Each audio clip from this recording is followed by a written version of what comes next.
शाम को 4 बजे से लेकर 7 बजे के बीच में शंकर और पार्वती के भ्रमण का समय रहता है। मेरे देवाधिदेव महादेव माता पार्वती के भ्रमण का समय, भगवान शंकर पार्वती घूमने को निकल गए।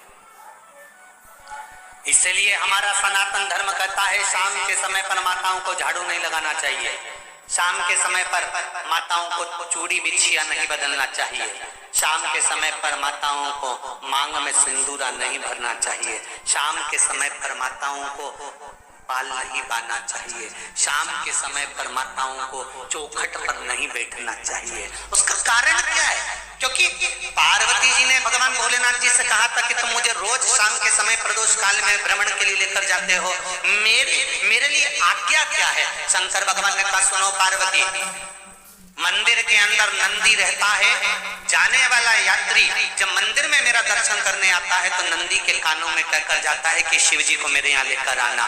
मैं नंदी के अनुसार उनके घर जाता हूँ। मेरा काम है उनका कल्याण करना और तेरा काम है उनके घर की नारी को अखंड सौभाग्यवती का वर प्रदान करना, ये तेरा काम। तब पार्वती माता ने कहा अखंड सौभाग्यवती होने का वर मैं तो दे दूंगी, पर उस समय पर माताएं चूड़ी बदल रही होगी, हाथ से चूड़ी निकाल रही होगी तो मैं वर कैसे दे सकती हूँ? मांग भर रही होगी तो मैं वर कैसे दे सकती हूँ? उस समय पर चूड़ी बिछिया बदला जा रहा होगा तो मैं वर कैसे दे सकती हूँ? उस समय पर झाड़ू लग रही होगी तो मैं लक्ष्मी को वहां कैसे भेज सकती हूँ? आप बताओ। तो शंकर भगवान ने कहा प्रदोष का समय एक ऐसा समय होता है, शाम का समय ऐसा होता है जिस समय पर केवल शंकर और पार्वती की आराधना का समय होता है।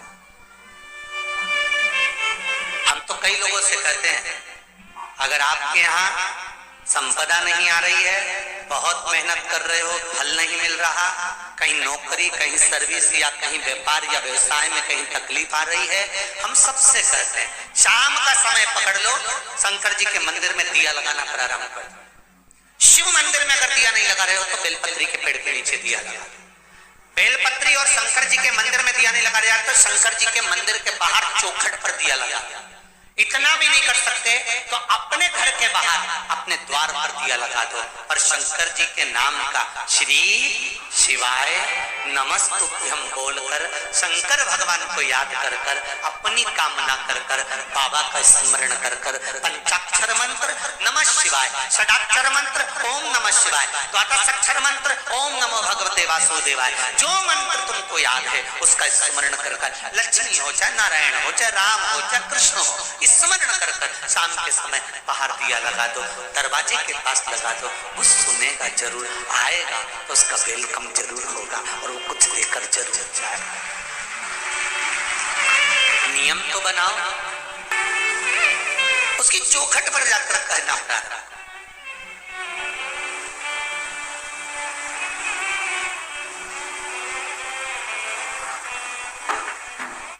बृहस्पति महाराज ने कहा कि शाम का समय जो प्रदोष का समय होता है उस समय पर इंद्रदेव तुम शंकर जी की आराधना करो।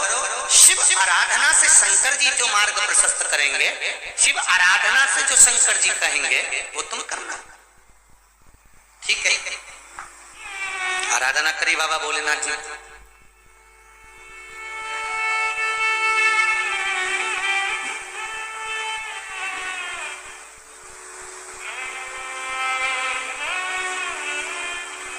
मालूम नहीं था इंद्रदेव को।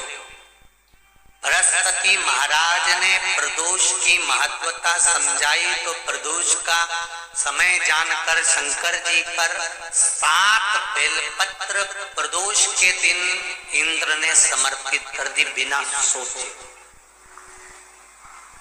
कितनी बेलपत्र? 7। प्रदोष का व्रत करो चाहे ना करो, मंदिर में चढ़ी हुई बेलपत्र को उठा लो,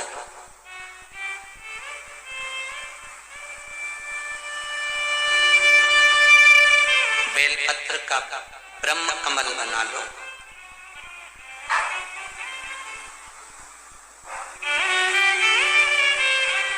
ब्रह्म कमल का मतलब होता है डंडी बीच में रहे, आसपास पत्तियां रहे। 7 पत्ती का ब्रह्म कमल बनाकर, जैसे ये पत्तियां हैं एक जैसी रखी हुई हैं तो इसको फैला लिया, 7 पत्ती को आप में फैलाकर ब्रह्म कमल बना ले। प्रदोष का व्रत करें ना करें, जरूरी नहीं है कि वृक्ष से ही पत्ती लेकर आओगे तो ही शंकर जी को चढ़ाओगे।